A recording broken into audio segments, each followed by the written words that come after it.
Ben Hodges is a retired U.S. Army Lieutenant General and former commander at the U.S. Army Europe. Welcome to our program, General Hodges. Thank you very much, Daniel. As the war in Ukraine nears its third year, where the war is headed right now, from your perspective? I think that after 11 years of war and all the damage and casualties that Russia has suffered, the Black Sea Fleet is a non-factor. The Russian Air Force has failed to achieve air superiority over Ukraine, even over their own troops. Russian economy is in trouble. Ukraine is increasing its ability to destroy Russian oil and gas infrastructure. And in the reports I see from Ukrainians is that the intensity of Russian attacks seems less than what it was for weeks now. Russia's not able to eliminate the Ukrainian bridgehead inside Kursk. And this is without the U.S. or anybody else actually committing to saying we want Ukraine to win, and without putting full economic pressure on Russia. So if you ask me how it's going, of course, if you're in the infantry in the trench outside Pokrovsk, it's terrible. But if you can step back and think big picture, Ukraine is in a very strong negotiating position. Of course, for me, I wish that my government and others would say, we want Ukraine to win, and we're going to do everything necessary for Ukraine to win. That's not what's happening. So I think probably, how's it going? I think Ukraine is actually in a strong position right now. Do you feel that the war is headed toward the end right now? Any signs of that? I think that there were false expectations based on what President Trump said before he was president, that this is going to be done in 24 hours, and then it became 100 days, and now, who knows? I mean, there's a lot of mixed signals. I listened to your president just now here in Munich, President Zelensky, and I mean, he is, what an amazing leader he is. And I think that he knows that, as he said, this is my country, so it will be my plan, not just accepting whatever two other leaders might dictate. And I think that that's as it should be. So this negotiation process probably will go on for quite some time. I don't think it's going to end in the next 2 or 3 months, unless there's some massive breakthrough, because nobody on the planet believes that Putin would live up to any agreement. And so without some kind of force to compel him to live up to the agreement, it's unlikely. And so then finding who will provide this force, who, you know, all those kind of things, I think will have to be taken into account. I will also cover with you peacekeeping missions after another topic, but I would like also to focus our attention on the recent statement from the J.D. Vance. U.S. Vice President J.D. Vance told the Wall Street Journal that the U.S. could use military means of pressure on Putin, even he did not exclude sending troops to Ukraine.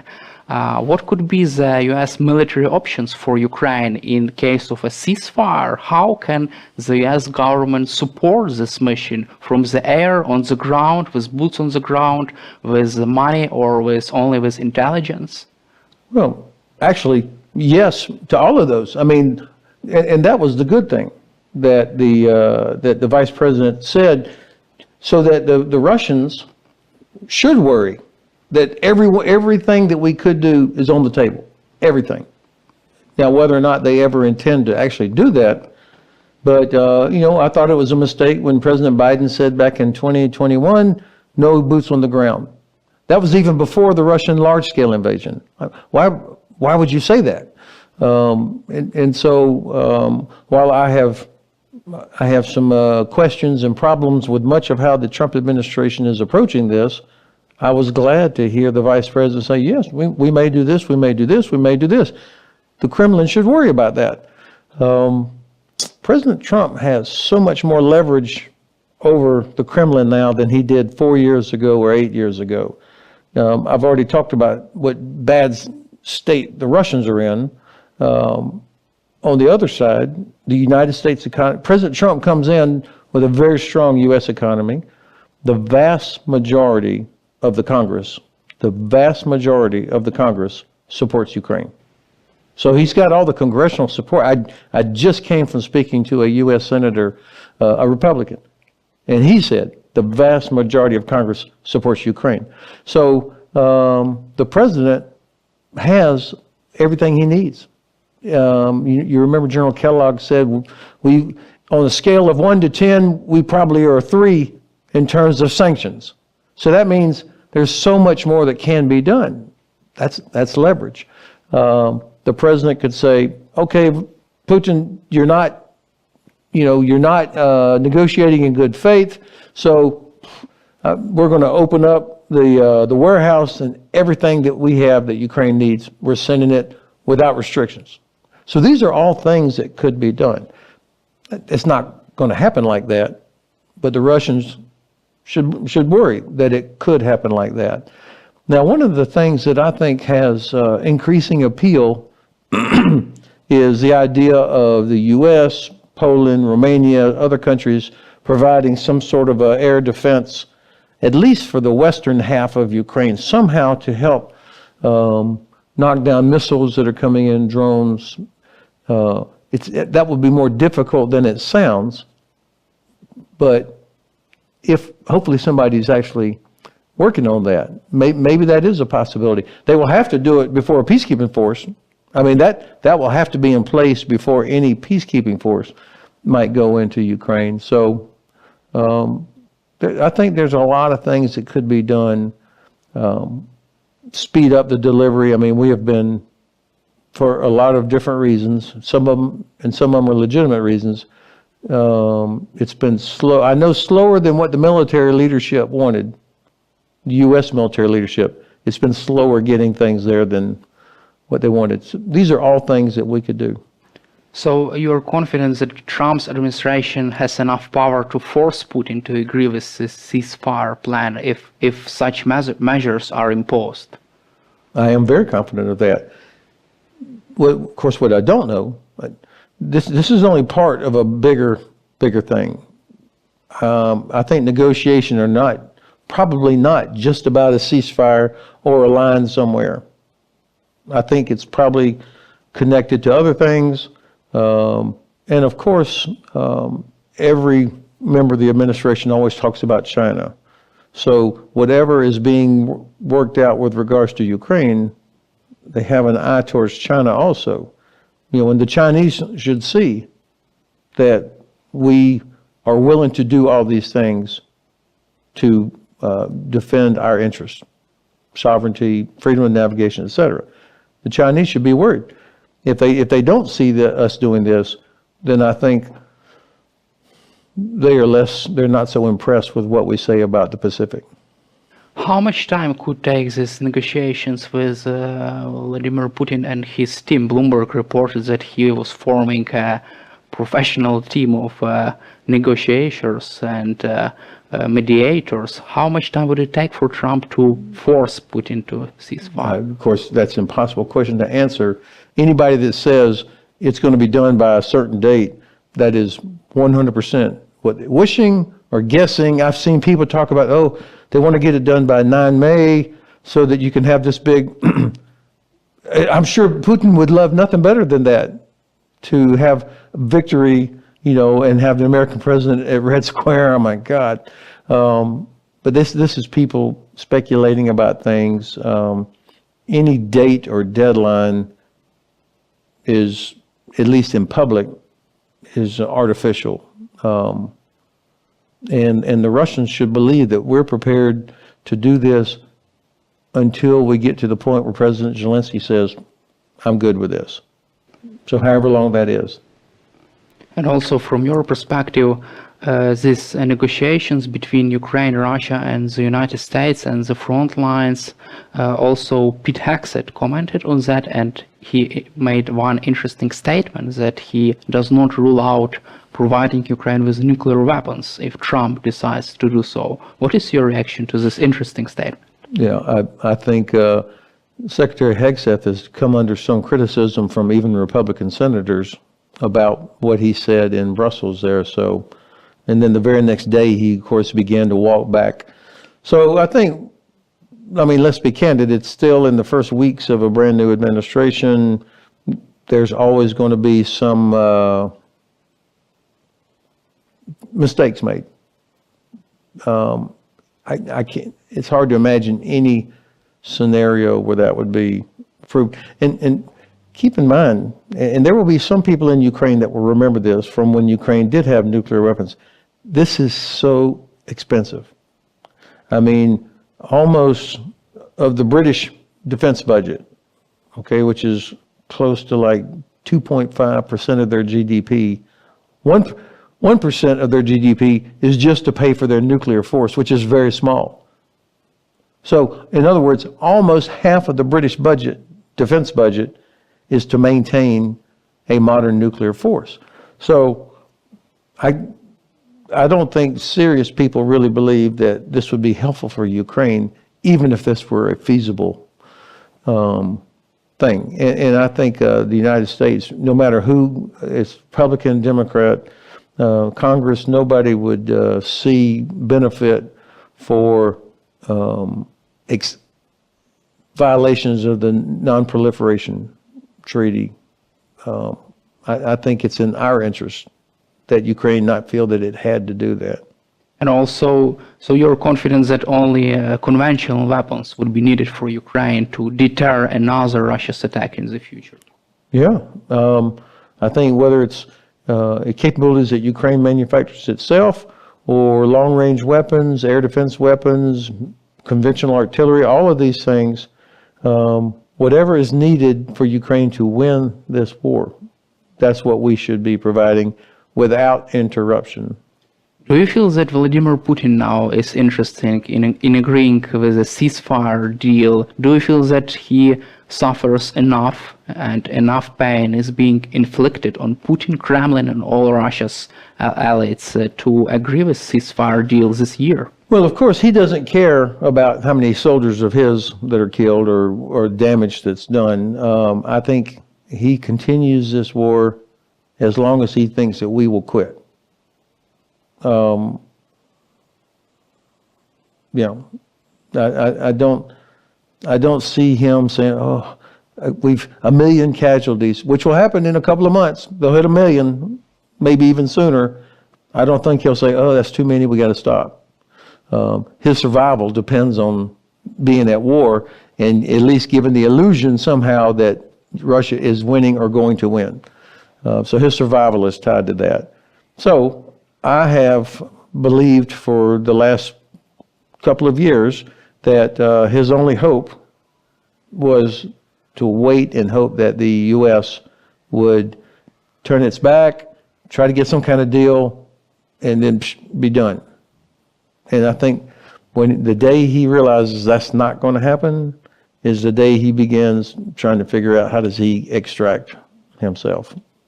Do you feel that there is any kind of feeling of regret in Kremlin regarding this whole military disaster in Ukraine right now?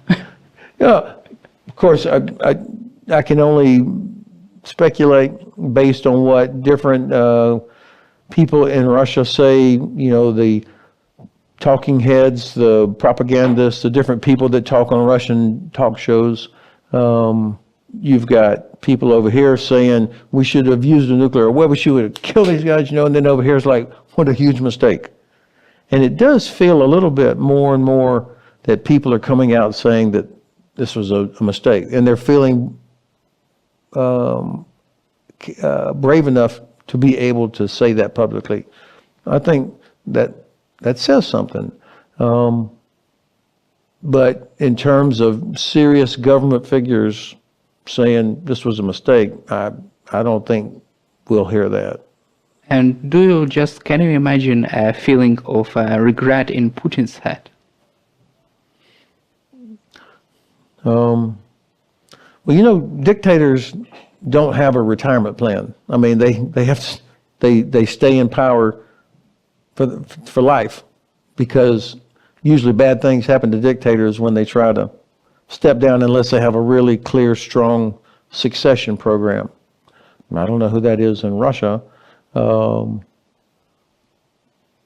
So the regret probably comes from oligarchs who no longer have their flat in London, or have their kids going to school in Switzerland, or their yacht has been impounded down in Naples, or wherever. They probably have personal regret about their own life, but I don't know how many of them would actually say we should have stopped Putin. This was a terrible idea. All this destruction. We lost our Ukrainian friends, and I don't get that feeling. If there is a ceasefire deal between Ukraine and Russia with, for example, European troops on the ground, how long could last this deal from your perspective? There are also discussions that Vladimir Putin could use this time to regroup and attack Ukraine again. How long could last this deal with European peacekeeping forces on the ground, and also American security assistance for Ukraine, providing weapons and all this stuff? Well, of course, that will depend on the makeup, what the mission, and who provides it. What's the expectation? I remember in 1995 when the NATO created the I-4 implementation force to implement the Dayton Peace Accord, and somebody had said this will last for 1 year. And so the question immediately became, so then what happens after 1 year? And the Supreme Allied Commander at the time, General Jowan, was smart enough to say, I don't worry about what happens in a year. I worry about what happens now. That's what I'm focused on, which was the correct thing for the commander to say. Let political leaders argue about what happens next. And I think the I-4 did last 2 years, and then it became S-4, Stabilization Force, and it went on. And actually, that was a very successful intervention. And but it started with a very strong, capable military force, 3 divisions, a corps headquarters, air, land capabilities, everything, and rules of engagement that allowed soldiers of I-4 to use force against any Serb or Bosniak or Croatian that violated the agreement. So whatever the peacekeeping force ends up being, and whoever's in it, it has to have a very clear mission. When somebody says it's going to take 200,000 or 100,000 or 50,000, I say, well, what do you base that on? I mean, we don't even know what the mission is yet. So the size will depend on the task. If it's a zone of separation from the northern border of Ukraine to the Black Sea, that would have to be 40 kilometers, 50 kilometers wide, perhaps. That's a lot of people. Now you're talking 200,000. That would be very difficult to have that much force for an indefinite period of time. If it's a smaller reaction force, obviously that's less, but that's also more easily pushed by the Russians. And the Russians on day one, I'm confident, will test immediately.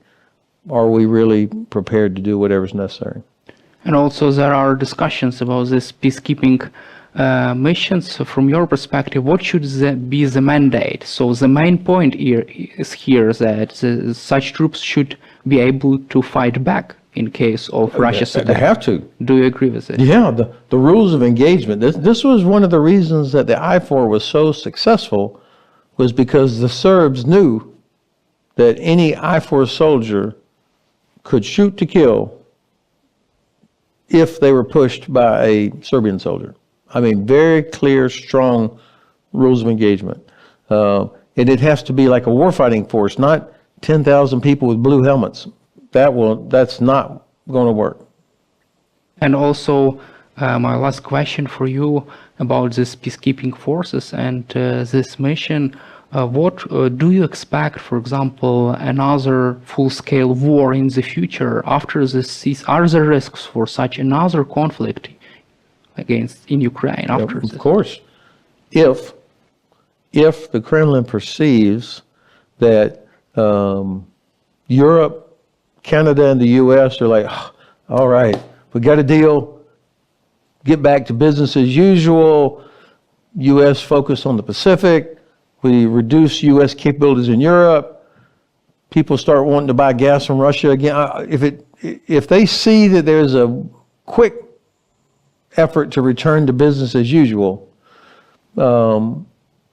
which means the urgency needed for European countries to grow their own capability, if they see that, then I think, yes, we will see a resumption of the conflict. So the key to whatever the agreed settlement is will be the Russians seeing that we are prepared, that we're not going to waste this time, that Ukrainians are going to be trying to fix all the problems, reorganize, train, get ready, make itself indigestible. Russia should see Europe pushing more and more and more into Ukraine, and at the same time growing its own capability so that it becomes, it has the real deterrent capability. That's what the Russians should see. If they don't see that, and if they don't see a strong U.S. commitment, then I think absolutely the risk goes up. In Germany, there's a lot of talk about we have to be ready for 2029. I mean, that was an estimate, like 4 or 5 years to be ready to achieve where they think they can be. All right. Well, if that's true, then the Russians will say, all right, well, why would we wait until 2029? So the danger time is between now and when Germany and other European countries think they will be finally ready. Thank you, General Hodges, for your time and for your support for Ukraine, and glory to Ukraine. Herom Slava. Thank you very much. Bill Browder is Vladimir Putin's #1 foreign enemy and CEO of the Hermitage Capital Management. Welcome to our program, Mr. Browder. Great to be here. I would like to begin with the recent developments. U.S. Vice President J.D. Vance said that the U.S. could impose military actions against Russia if Vladimir Putin doesn't settle the war. What is your take on such developments and the statements from the Trump administration, threats to Vladimir Putin? Well, there is I would call it a mixed bag. On one hand, there have been some helpful, tough statements from the Trump administration. As you mentioned, J.D. Vance's discussion of troops on the ground or more sanctions. We also have President Trump issuing a Truth Social posting where he talked about taxes, tariffs, and sanctions if Putin didn't negotiate. That's one side. Then on the other side, we have President Trump having a 1.5-hour telephone conversation with Putin to discuss the supposed peace settlement. And then he just called President Zelensky to inform him of what was said. That's not a negotiation. It's also not particularly helpful that Trump has talked about inviting Russia back into the G7, which was a statement he made yesterday. And it's also not helpful that he wants to go and meet Putin in Saudi Arabia to negotiate a peace deal in the absence of Ukraine. And so we're dealing with a lot of different conflicting pieces of information. It's very hard to know who we should believe, who we shouldn't believe. What's being said is policy or what they're just making up on the spot. But if I was a Ukrainian right now, I would be pretty upset. And as a sympathizer to Ukraine, I'm not very happy with the state of events. From your perspective, what does President Trump is trying to do? Do you see this as a special technique for negotiations with Vladimir Putin? Well, I don't see any special logic in the technique. So, for example, through his defense secretary, Pete Hegseth, he started giving away territory of Ukraine. He made a commitment not to allow Ukraine into NATO. That's not a negotiating technique. If you're negotiating, you don't give away your position before the negotiation starts. And so I don't know what to make of it other than it's not helpful. I think it's puts Ukraine in a weaker position than it was before, and it's hard to know what's going to happen. It's also interesting that today we have heard another statement from the Pete Hegseth, U.S. Secretary of Defense. He said that the U.S. could return nuclear weapons to Ukraine if Donald Trump decides to do so. Do you see this as an attempt from Trump's team to raise stakes and also to improve their own position after the recent yesterday's statement about Putin and NATO Ukraine? It's hard for me to imagine this as a strategy. I imagine this is a reaction to the extremely negative reaction of all of America's allies to these confusing statements that were made over the last couple of days. I think that it's very difficult to read anything into what's happening because it just changes so radically from day to day. But when the future existence of your country is at stake, that must be very upsetting.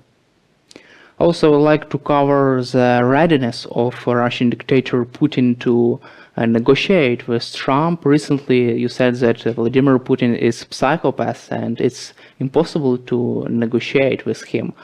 From your perspective, is it possible to force psychopaths Vladimir Putin to agree to a ceasefire? Well, what I know that Putin likes to do is to make agreements that he then doesn't honor.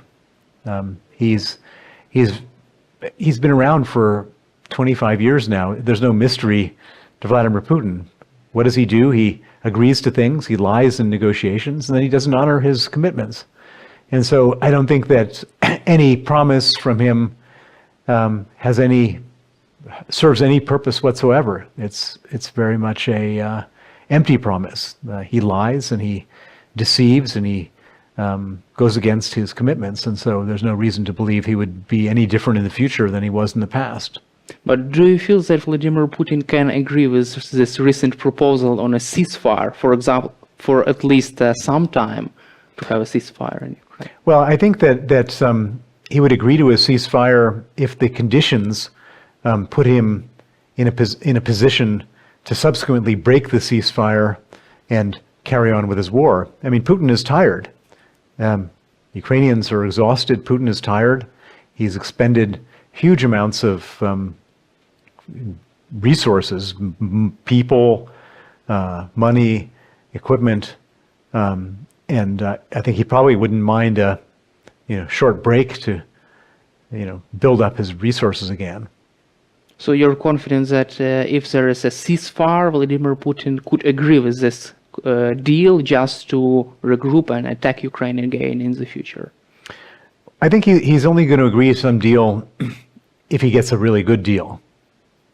And I think that he's also very much a man who likes to create a confusing process where it's hard to respond to what he's saying. And so it looks like there's a negotiation going on, but there isn't really a negotiation. So you don't expect Vladimir Putin to make any kind of concessions to Ukraine and the United States? No, absolutely not. He will not do this because that's how he behaves. Putin is a guy who doesn't negotiate. He doesn't compromise. He only pushes hard. And he doesn't mind exposing his own people to pain because he's not a democratically elected leader. He's a dictator. And so it doesn't matter to him. His credibility doesn't matter to him. Nothing really matters to him other than basically being the strong man and being seen to be strong.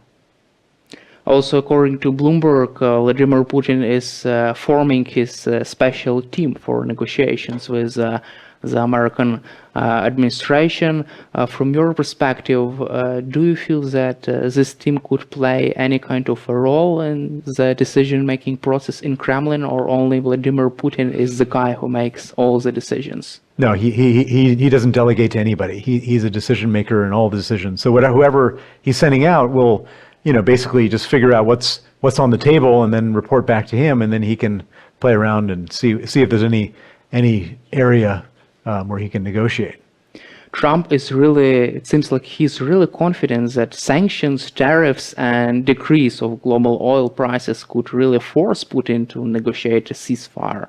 How harmful could be for Russia's economy such decisions if such decisions would be implemented by U.S. president? Well, if the sanctions, tariffs, taxes, etc., were to seriously dent the oil revenue, then it could have an impact. And do you feel that Trump has ability to make a decrease in oil prices worldwide around the globe?